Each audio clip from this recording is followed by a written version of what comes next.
activity, there are some troublesome things that you have to figure out how to find the language for this genre and how to reach different audience members or people who are going to read this material or that you're going to have to speak to. How do you deal with that? Exactly.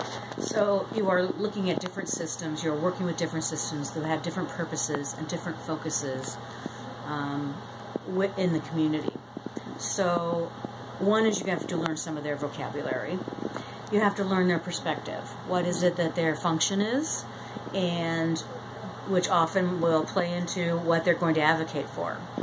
And not everything that everybody advocates for obviously is always helpful.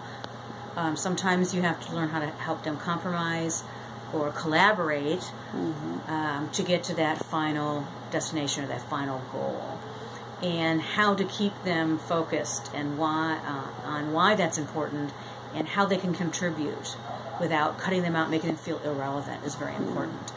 So you have to understand their language and the vocabulary that they use and how they interpret situations. The way a police officer might come up on a situation might be very different than how I would come up on a situation if I'm trying to engage someone who's mentally ill versus someone who is their case manager might come up and operate very differently. You know, I will not have the feeling that I need to necessarily engage in a way that I need to worry about having a relationship with them. I'm there to judge whether they are a danger to self or others. Whereas a case manager wants to maintain a relationship, so they might try a different approach. Police officers are looking at public safety, they're going to be looking at something else, you know, and speed of also taking care of the situation.